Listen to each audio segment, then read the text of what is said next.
What's up, everyone, and welcome to Tide Talk, the Rhode Island FC podcast that's for the fans, by the fans. I'm your host, Matt, and whether you're a day one sicko or new to RIFC, you found your home.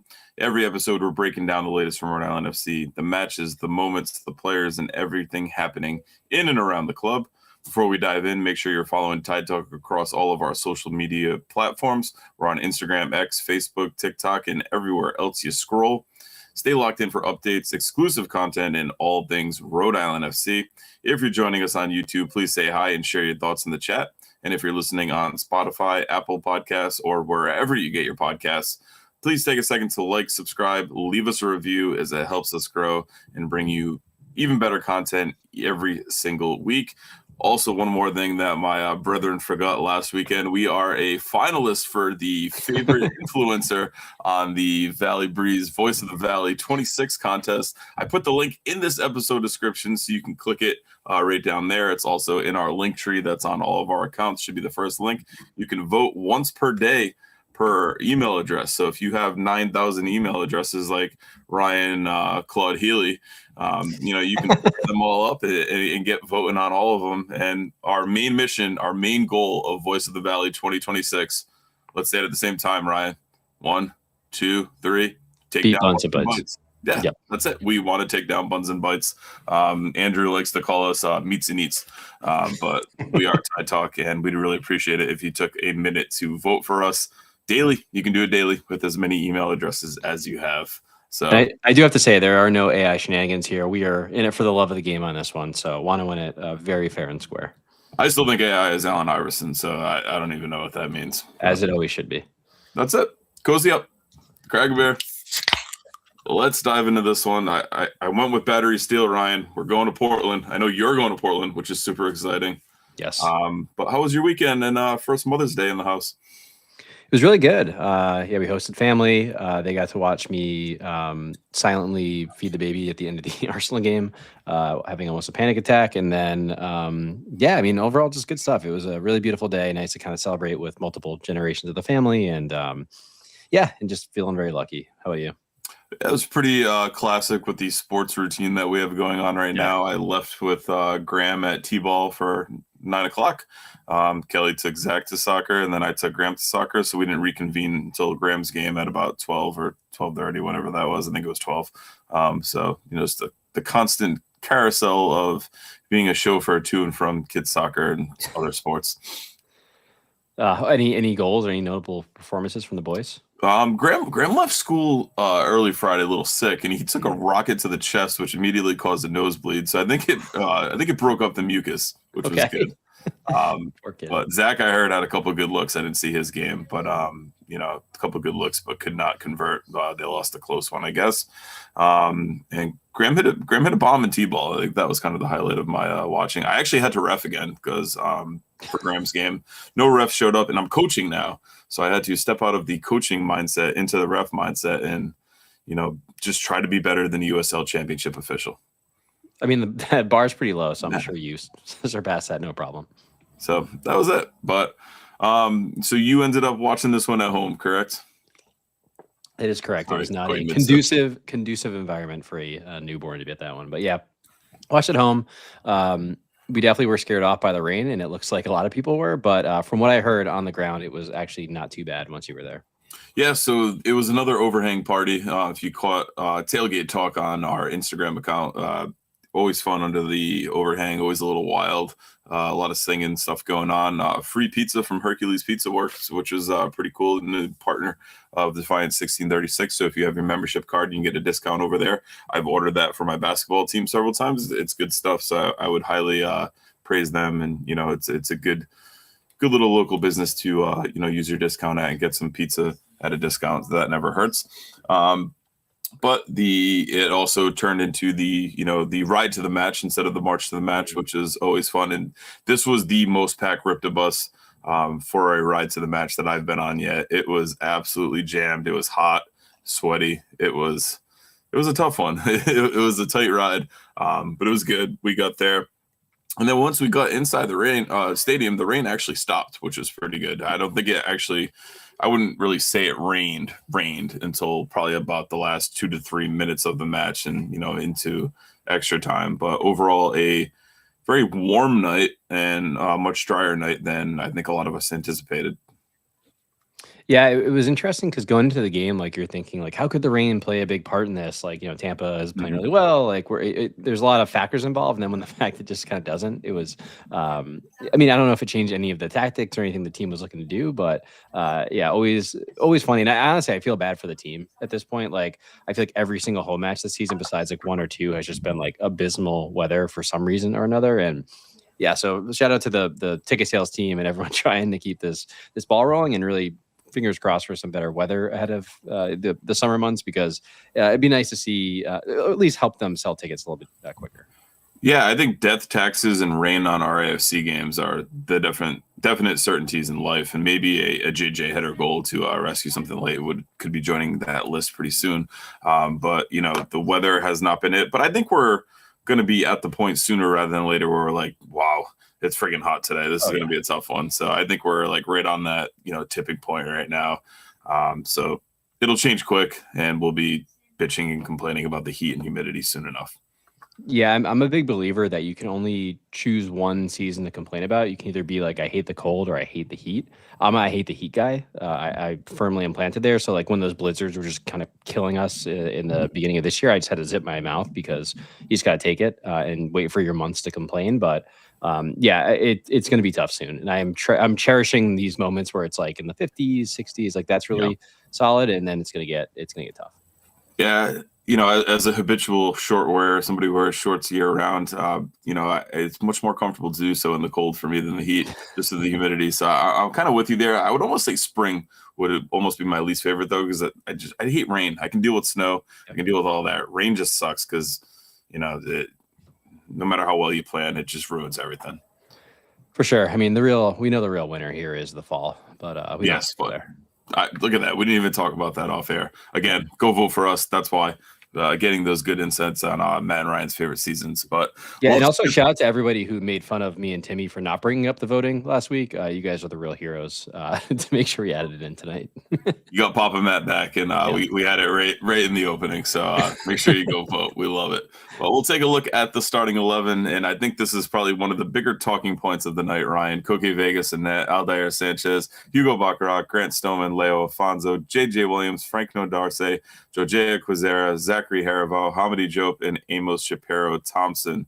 So you see Pity, Clay, Yao all get rested and rotated to the bench to start this one. I think this was a pretty big call coming off a shitty performance, but also going against the top team in the East. A little bit too much rotation for your liking in this one? Yeah, I mean, it's hard to say because a lot of the, especially like the midfield where we saw Harival come back in and we saw Amos come back in. We've talked a lot about how, especially in that position, we have just such deep depth that like any of those four guys could start. I don't know that I necessarily thought that someone like an Amos would be kind of starting at that in place of a Pity, for example, with the way we've been playing this season. But you could see maybe kind of wanted to go with a bit more of a physical lineup, a little bit more of like, ball control and possession against a Tampa team that, they don't really score a ton, but they don't give up any as well. So maybe he was trying to keep it a really close game, hoping we could nick it in the end. And then the other notable one, as you mentioned, was Krifa going to the bench. Like we almost never see that. I know there was a lot of conversation last week about his performance. I think, the entire back line had a pretty tough game. So it's difficult if he was kind of the person who maybe took the brunt of that with going to the bench, but also somebody who's played a lot of minutes. So it's really hard to understand, what was a change for the sake of last game and how poor that performance was versus some guys who needed rest and a little bit of rotation to give some guys minutes who haven't been getting some. Yeah, you said the possession and ball control piece. I'm a little confused by that one because why would Clay Holstead not be a part of that, Ryan? Yeah, I mean, it's fair. I mean, I would say of anybody who I think there's a couple players who are at the point where I'm like, I really kind of want to see them rested. Clay is one of them.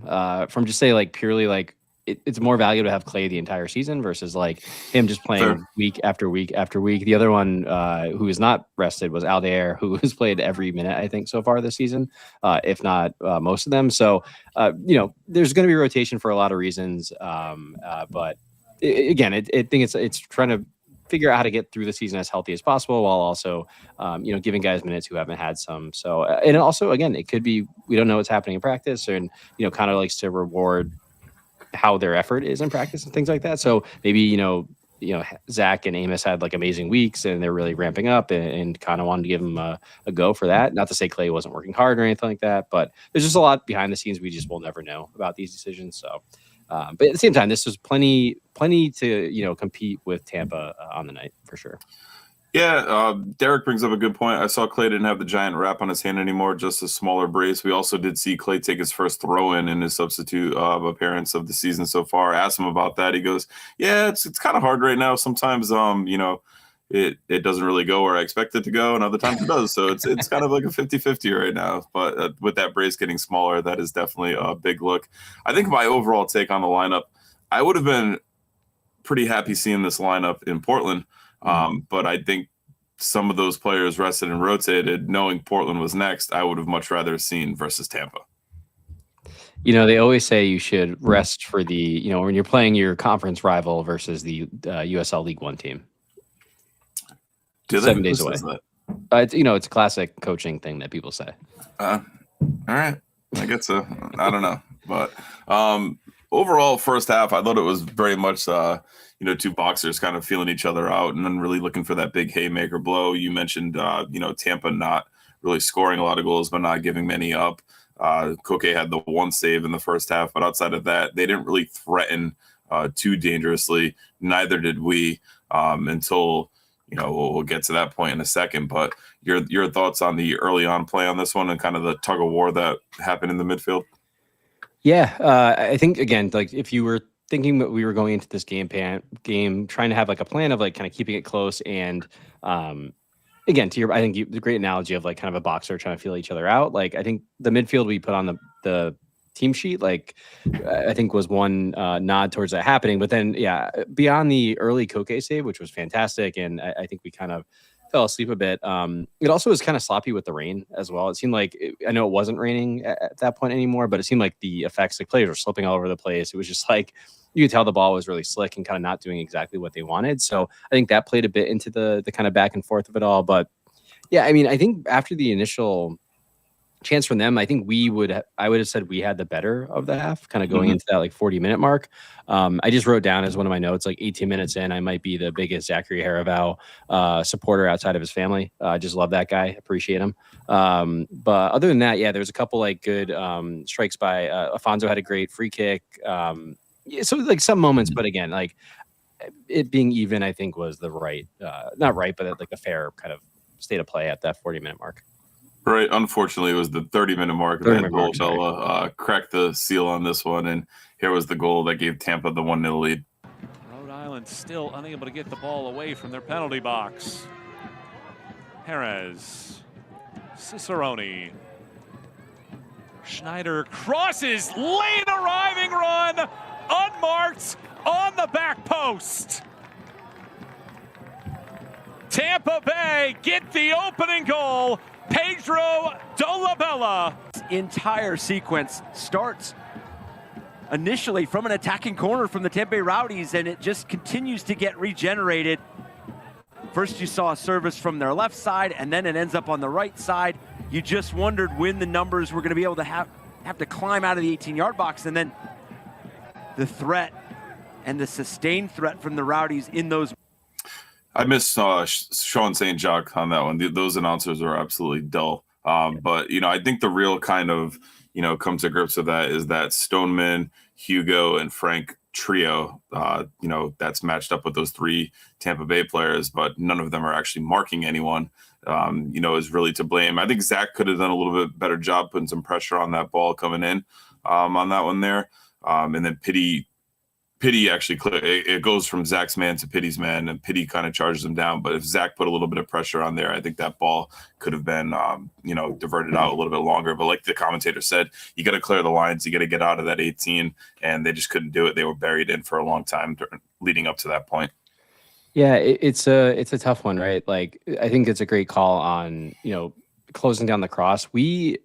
We've been really weirdly bad at that from both like crosses and goals, so shots so far this season. Like I feel like we've been really lax on like getting out and pressuring the person who's either trying to deliver in that cross or take that long shot for whatever reason.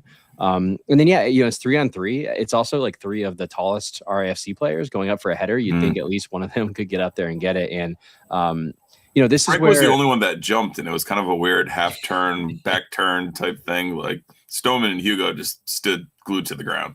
Yeah, listen, I don't know if they could get it. Like I would say of the three of them, I think the two of them were more on their man than anybody. I think Frank kind of had to jump because if he didn't, it looks even worse in a way. But it's one of those things like when you look at a lot of teams throughout the world, right? It's like the places where you see, I think the least amount of rotation in a team is with your center backs and keeper. And a lot of that is because you really want to like there's like a communication level to those three, like really needing to work together as a team. And this could be one of those ones where like we haven't really seen a super consistent back line. And when you see Frank and Grant back there, like they really haven't played a ton together, and maybe it just was like a lack of communication in the back where no one's talking to each other, no one's telling I got this guy, I got this guy, I got this guy, and then they all kind of lose a jumping battle in a way to just again a 3-on-3 mano-a-mano situation. So just a really bad look, and again Frank playing out of position a bit, but he's also in that moment in the position that he normally plays, where he's in the box in the center. So just a really tough look for Frank there. Yeah, and the final 15 I think was more of the first 30 for this first half. It was just a lot of possession in the middle third for both teams, and no real big chances in there. It was kind of got more to that like boxer stage, but credit to Tampa for that with having the lead and going like that. But first half stats for this one, 50-50 share of possession. We actually outshot Tampa 7-6 with 4 on target to 2 big chances to 1, 79% passing accuracy to 80, 5 fouls on Rhode Island, 10 on Tampa, and 1 corner to their 6. So the possession battle was pretty even there, as you can see, but the physicality and the corners and getting the ball into better areas definitely advantaged Tampa. Yeah, my only one other note I took down, and why I kept saying 40 minutes instead of 30 was I wrote down at 40 minutes, our wingers swapped again, which I think I've called out the past couple of games in a row now, but it seems like it's just like a thing we're going to do for like 10 minutes in the first half. And I do not understand it at all. Like because it's, when you're playing this front three, what we do and when we start the game is we play 2 wingers who their stronger foot is on the inside. So what you're doing is it's called inverted wingers, where you're trying to kind of have them come inside to take shots. Or you really are an invert the wing fan. Invert the wing, that's me. But what we've been doing is then switching them like with 10 minutes to go in the half, and then their stronger foot's on the outside. I just tactically don't understand it because it's literally the opposite philosophy on how to use your wingers. It creates like some weird dynamics where like all of a sudden we now have like Quezera and Aldair trying to almost do the same thing on the left, where they're both trying to get to the outside and use their left foot.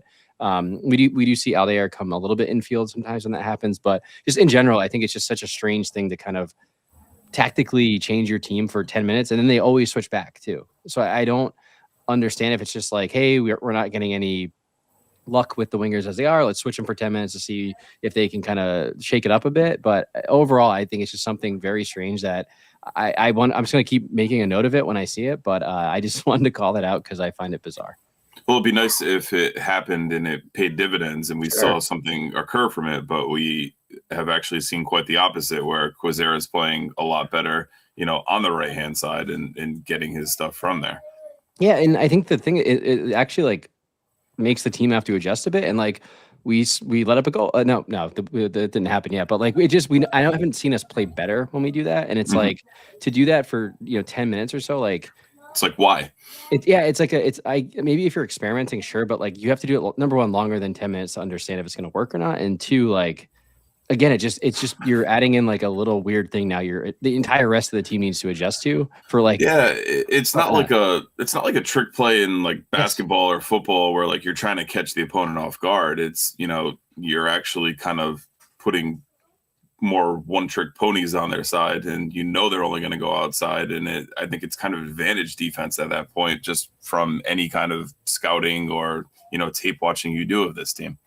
Yeah, I wonder if it's like you're hoping that the opposite fullback didn't read the scouting report for like the other winger because they were like, oh, I'm not gonna see that guy all game. So it's like I don't even know what foot Jose Quazera uses. I didn't even read it. Like, why'd I go that far in the scouting report?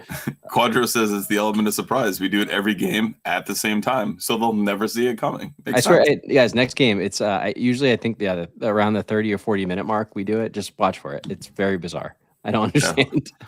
We should make a clip of all these changes going on here. But second half, very much of the same ilk and cloth of the first half there until the end, and we'll talk about that. I do think match official, I know his first name was Rodrigo because I was yelling it the whole time, had a very rough go in this one. Couple things missed in the box for sure. But I thought we looked a little bit better in the second half, especially when some subs came on throughout this one. We were able to kind of see us get back to what we've kind of been talking about, what that best 11 is, what that best 11 looks like. We saw Scardina come on in the 63rd. We saw Pitti come on in the 63rd and Noah come on. And then we saw Clay come on in the 70th. And then we saw Logan Dorsey come on in the 79th. And if you have not read Timmy's player rating blogs yet, I'd just go read it just for the Logan Dorsey section. Pure gold. But I do think Scardina looked really good when he came on here. Pitti was pretty active as well. But I do think if these subs were the starters, I know we've had this debate after the RIFC game and all that, but I think if this group of subs that came in outside of Logan Dorsey started this game, I think we're looking at probably taking 3 points off for this Rowdies team. Yeah, I actually, like, one of my big notes was like, I don't understand. Like the first half, like I don't think we were very good. I actually think I would have changed out Frank for Scardina at halftime.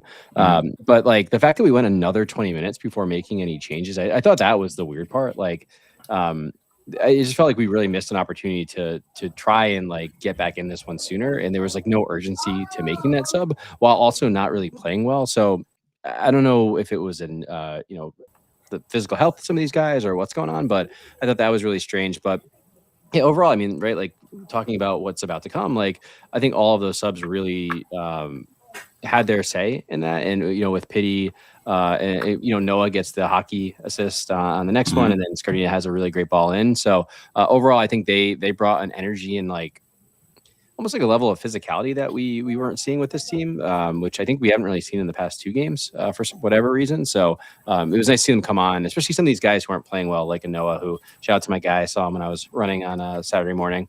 Very excited about that. But overall, just my big takeaway was, why didn't these subs come sooner? Yeah, I definitely agree with you. But like you said, what came next was pretty good for RIFC. And here's the goal that leveled it in the 86th minute by JJ Williams. Across the field, Scardina waits for it to bounce down. Fuson, Scardina, circles, crosses, Williams finishes!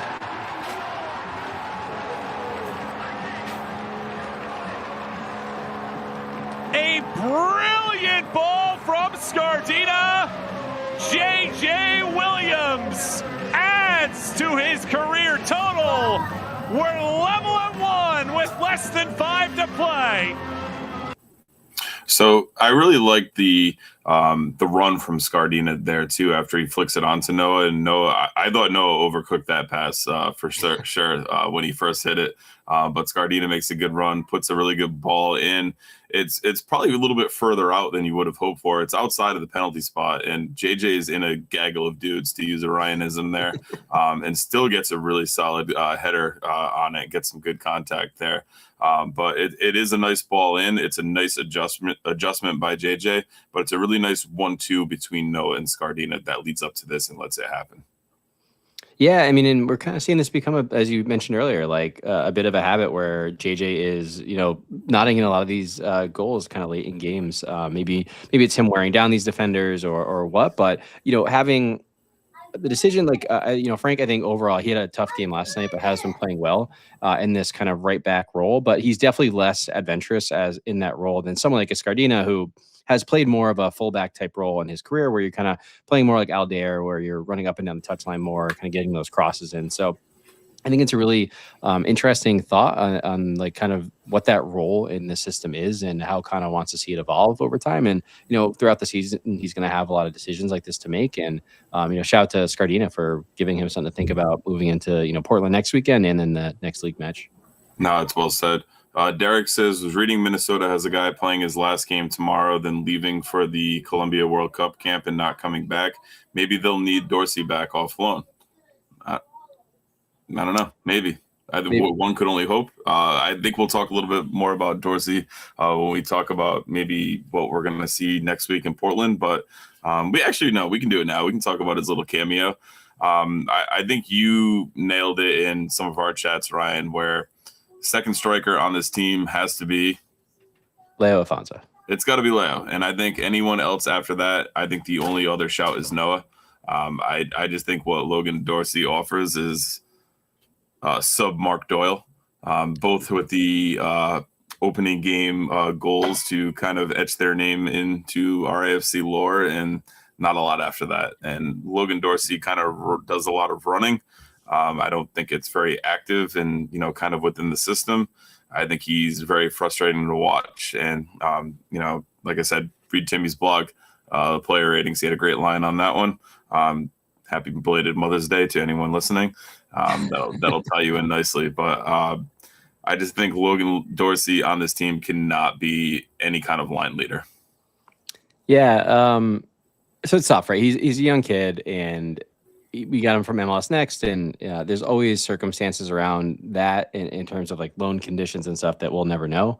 But I think that the thing that's tough right now is it seems as though we are making a decision with our squad of it's either Noah or Busy in favor of then having Dorsey on there. And last night I think was a great example of why, Dorsey being Dorsey.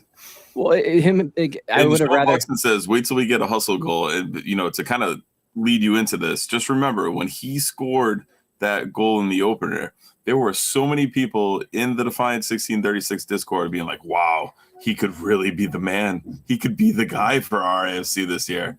And I was like, I think it's a little early to call the contest on that one. And what we've seen since, I think he looked lost versus the plumbers from Fiolens. Listen, showing RIFC fans a goal at home was like showing a man stuck in the desert some water. Like, we were desperate for anything.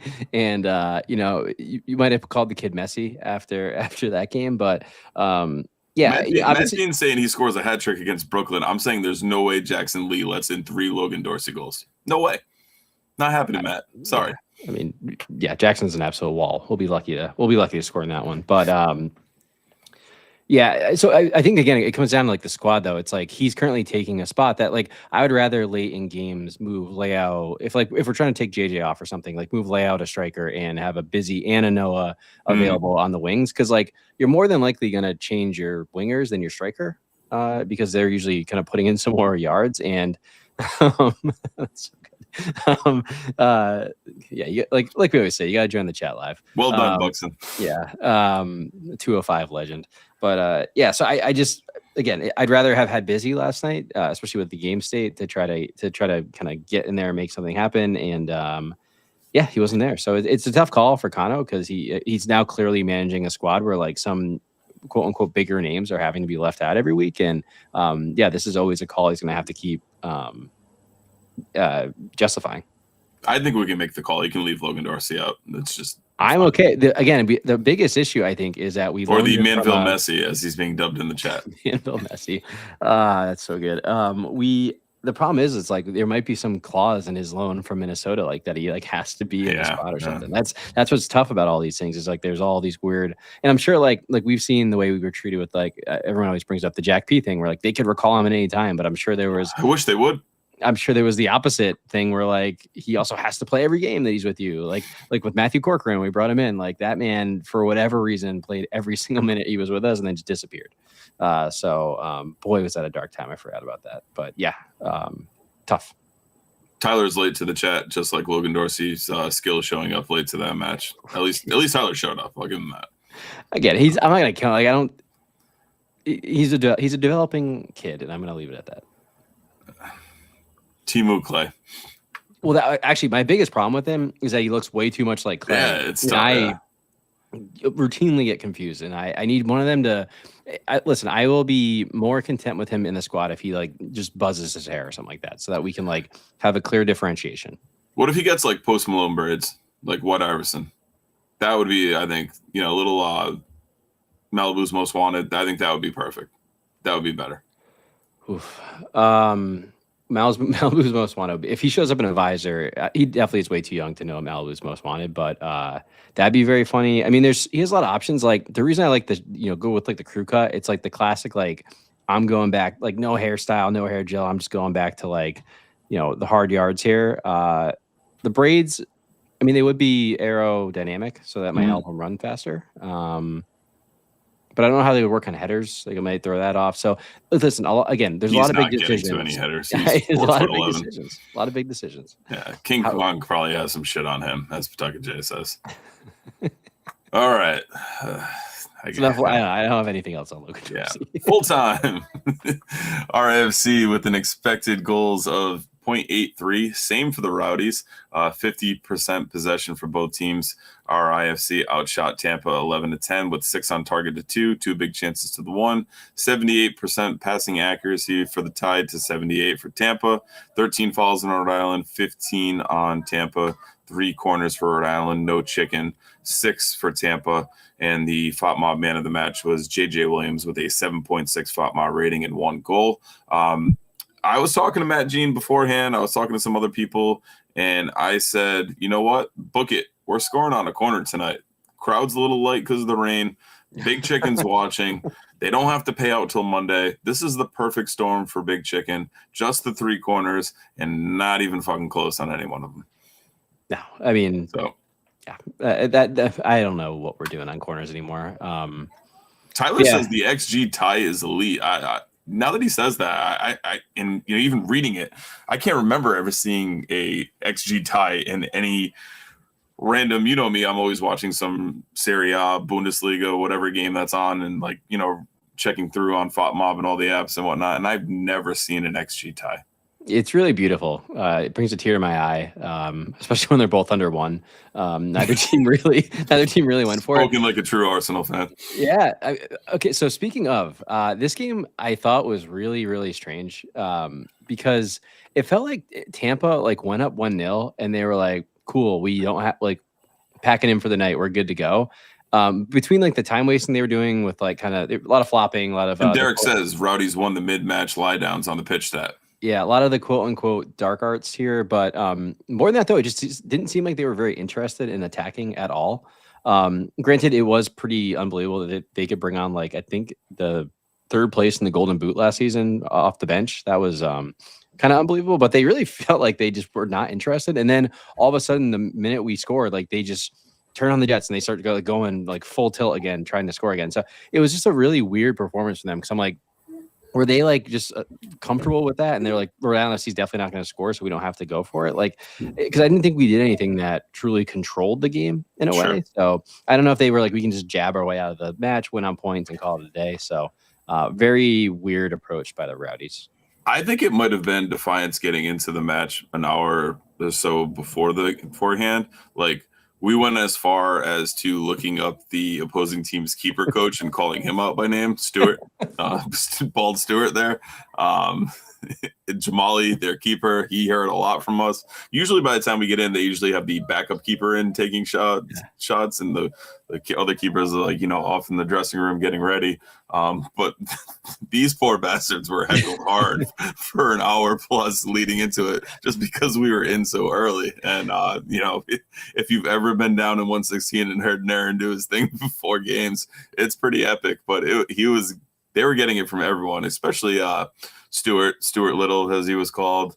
They were making fun of Stuart for being bald, which I said you got to go on some slack there. But the pregame being in for so long inside the stadium was absolutely nuts, and it just did not stop. It was good. It was one of the better pregame heckling.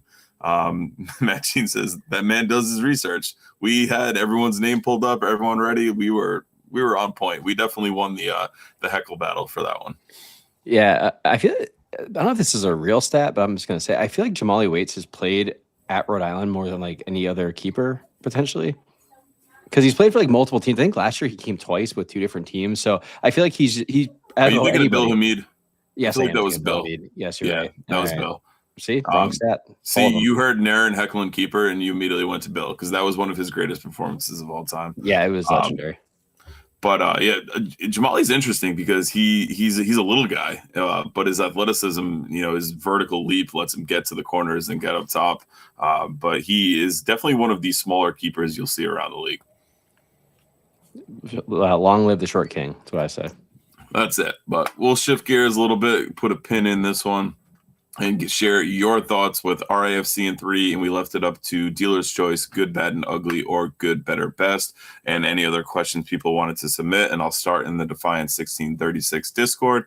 Derek T said he was a little perplexed with certain aspects of the starting 11, but all in all, I think they performed well. Koke made some good saves. It was actually only the one save, which I thought he made a lot more, but the algorithm only had him for one.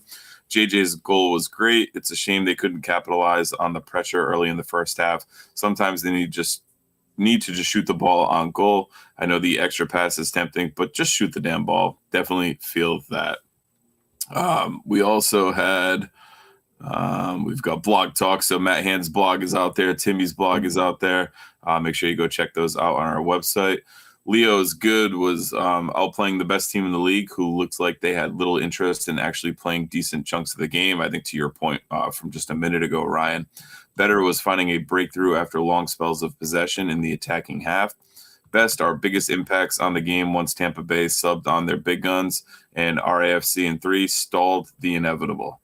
Andrew Milko's good was team looked good, felt like it could have been ours, much better than last week. Better, great atmosphere, even in the rain. Best, JJ stealing back a point. Negativity corner, bad, poor officiating, stalling the momentum. Rodrigo, he struggled, man. Ugly, the constant, quote, injuries. If the Tampa Bay players were horses, they'd have been put down behind the pretzel stand.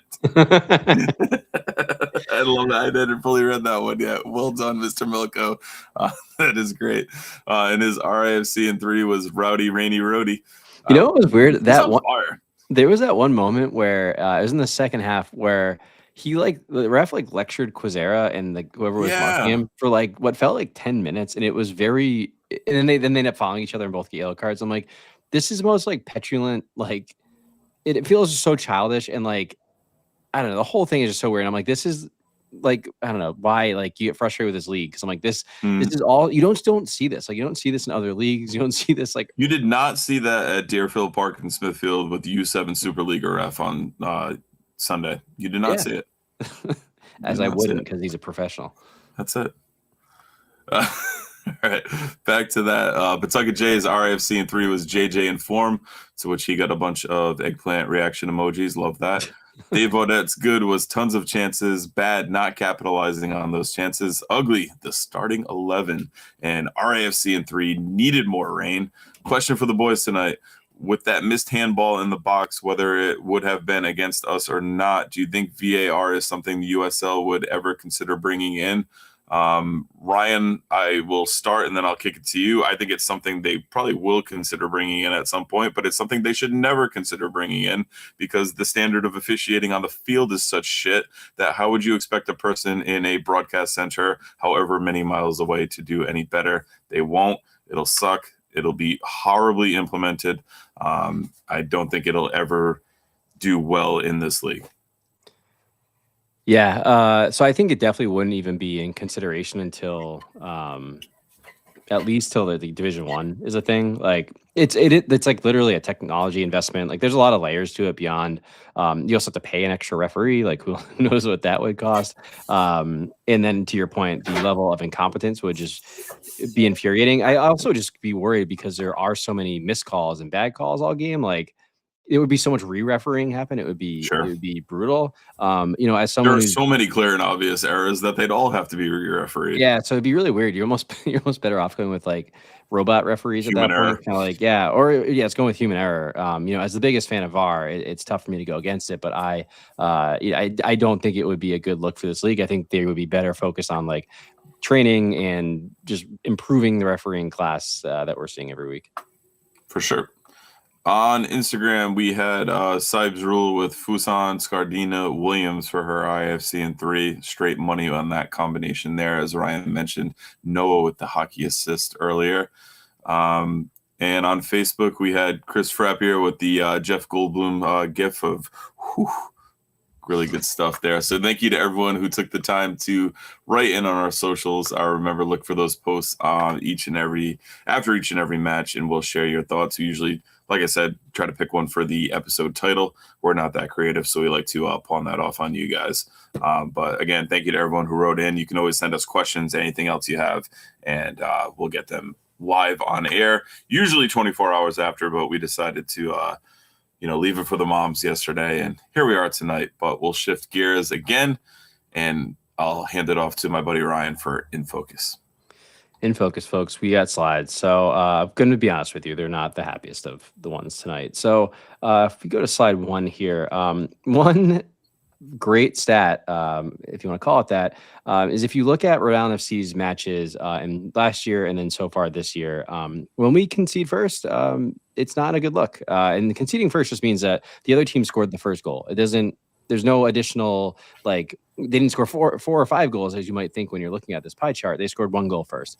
And when that happens, we have 1 win, 3 draws, and 14 losses so far. So I would say, it really is if the other team scores first, you might as well just go to the pretzel stand, or you might as well just go get your beer, just wrap it up and call it the night, because you can kind of see what's happening here. So when you look at that, it's okay, that's clearly a problem, but why is that happening? So now if you go to the next slide, there's some really glaring errors. So far this season, we actually have scored 0 goals, and this is all in league play.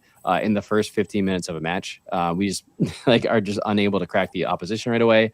And then when you look at our first half stats, just as a team, so far this season, we've only been ahead at halftime once in the league, which is pretty brutal. And I think the saddest of the bunch is that the Tide have scored just once in the first half at home this season. So we played 5 home games and we've scored once in those games. So it's just really brutal. And when you look at what the kind of consequences of being unable to score first, or going down right away, it goes back to Timmy's slides from last week, and I cleaned them up a little bit for all the people who are not happy about the graphs for Ants. But Matt, the next slide here, when the other team goes up, they can just say, okay, you have the ball, I dare you to do something with it. And as we've seen so far, when RIFC has position, when we have waves of attack, we are usually unable to break down teams and to create those chances and create those opportunities to score, because it is a lot harder to play against a team that is sitting back and really packing their box and defending. And I think to Leo's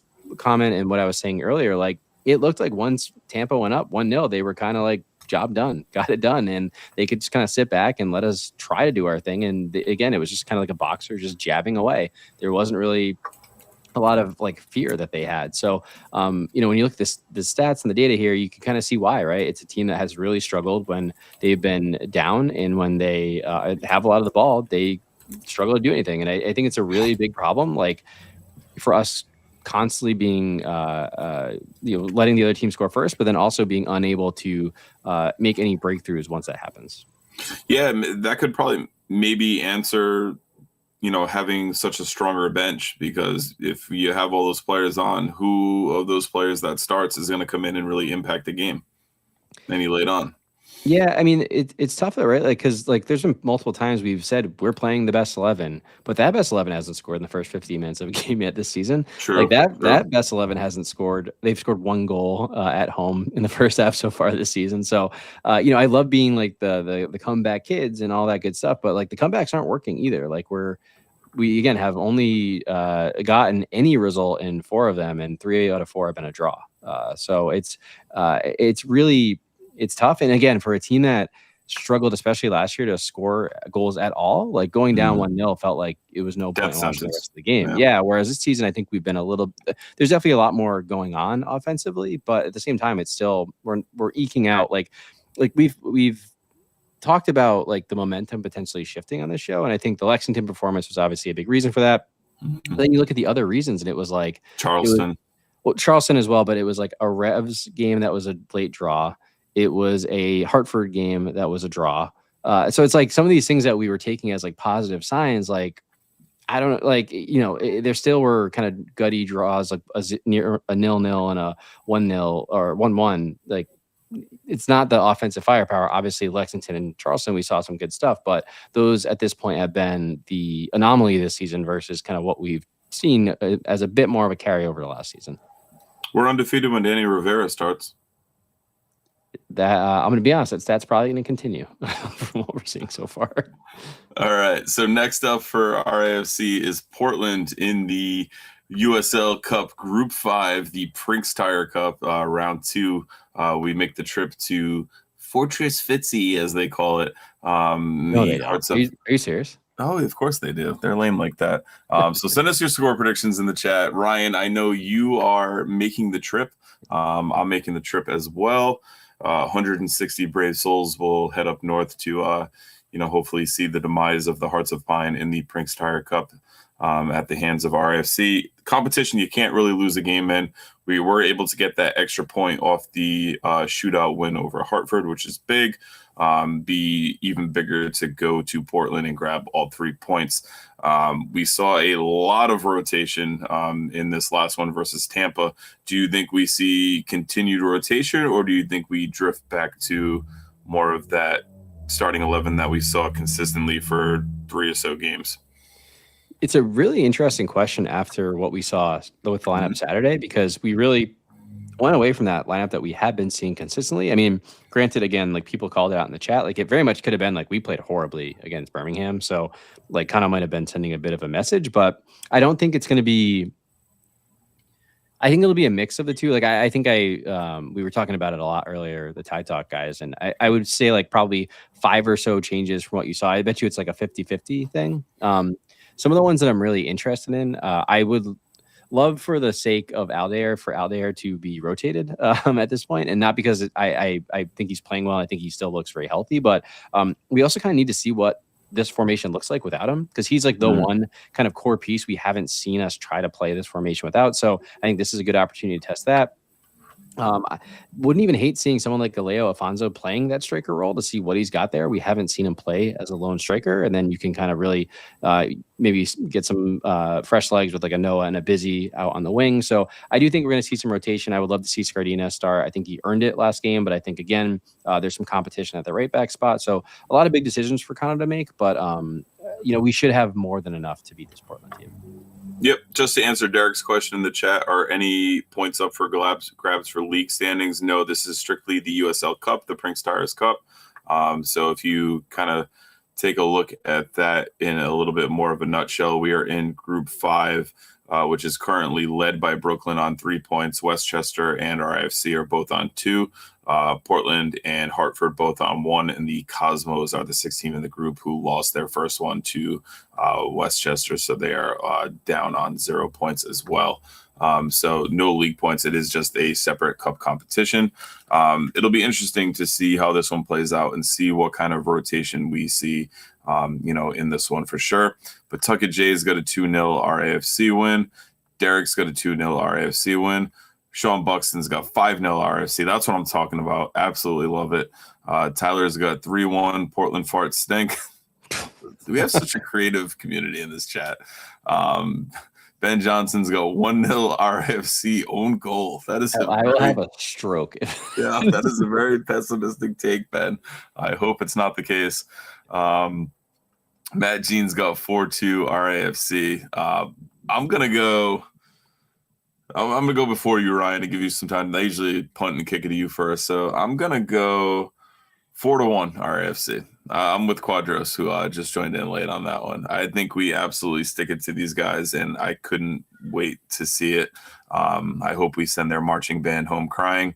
The weather initially looked like a rainy day based on initial forecast. Now it's showing like 73 and sunny, so it's going to be a beautiful day in Portland. Going to hit up a lot of good breweries before the game. Super excited.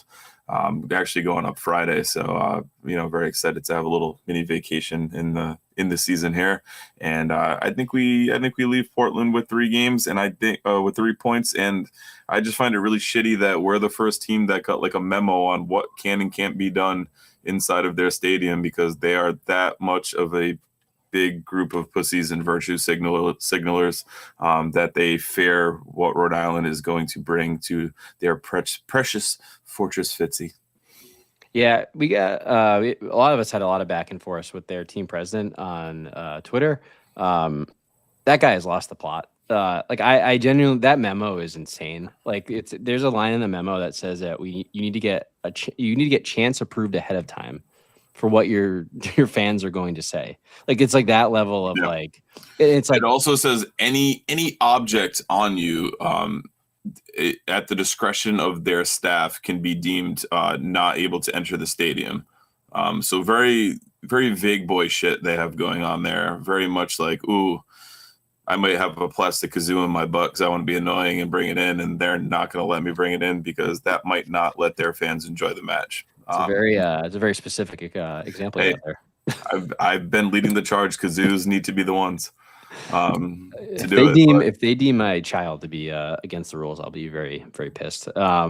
We need to stuff baby Healy's diaper with all kinds of shenanigans. I'll never look there. I mean, I'm sure he'll have it pre-stuffed, so he'll take care of that. It's just it's what I find frustrating with Portland. I would say I was very much like we both have a lot of heart for like the city of Portland. Like my wife and I got married there. Like we absolutely love it. Oh, I didn't mean that. That's hilarious. But we both love the city of Portland. But I think they're a team that I think is trying to like make a lot of they're trying to look like they're like the like they have a lot of hype, a lot of cool stuff. They have really good jerseys, which we talk about a lot as like a cool part of what can be part of your marketing. They really want to make like their atmosphere part of their marketing. They want to always gush about how well their fans travel, but then the minute some fans the 600 people they brought to the Cosmos match, which was more like 60 based on pictures that we saw. Yeah. So they like to brag about stuff like that, but then anytime like we were trying to go up there and really kind of put on a great like inner New England rivalry show, and it's like, oh, whoa, we got to really clamp down. There's like been every moment, every step forward has been 3 steps back. There's just constant red tape. Like the amount of work, I would say, like we always praise Defiance on the show. Like the amount of work the Defiance board is currently doing to try to help in any way to make this a good experience for the deal with their petulant toddler of a president. Yeah, like shout out to the Portland's, Defiance board. not Urban. Yeah, not Irvin. Like they're doing so much work behind the scenes to try to help out here. So I would say keep out on the lookout on the Away Days channel on the Defiance board. I know they're all just trying to work through stuff, so keep an eye there. But I never gave a score prediction. I also agree with 4-1, by the way. All right. Yeah, I think we're gonna. I mean, we saw it last season. Like we obviously had that one game at the high school when it was like 2 degrees out. That was a bit tougher. It was not but 2 degrees. I wore shorts. It was fine. You would wear shorts in 2 degrees. That doesn't even help. It wasn't bad. Yeah, but either way, I whatever the weather is at the game, I think we're gonna kick their ass. And Matt Jean says more to be posted soon. So if you are one of the 160 making the trip, make sure you, if you're not on the Defiance Discord, get yourself on there so you can adhere to the very stringent set of circumstances the Portland Hearts of Pine are putting our supporters under, and go from there. Ben Johnson wants to update his prediction. Go ahead, Ben. We'll let you do it. He just did. It's 12-0. With 3 hat tricks. I love it. Absolutely. I would say, Ben, going from 1-0 with a own goal to 12-0 with 3 hat tricks.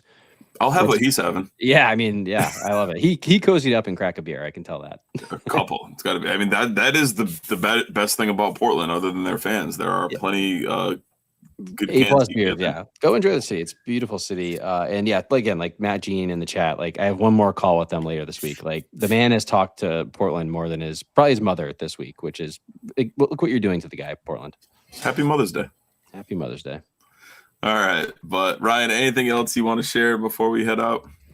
No, I'm just loving the chat is absolutely blowing up with how these different goals are going to go in. We have Kevin Vang, Logan Dorsey, double hat tricks. There's a lot of good stuff happening here. But no, very excited for the trip. It's my first away day this season. Almost one of my first games this season, but we'll be good to see you. Good to see all the great people in the live chat and who are going. And there's nothing like a great away day to really lift the spirits of the team.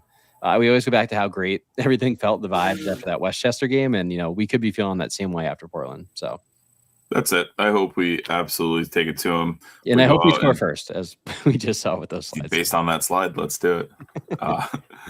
All right, but that'll wrap things up for this one. Remember, Tide Talk is more than just a podcast. You can find us on Twitter, Instagram, and Facebook, and everywhere else you scroll for daily social media content. Click that link in this episode description to follow all of our accounts. I've been your host, Matt. For Ryan, thanks again for joining. We'll see you next time. And as always, up the Tide.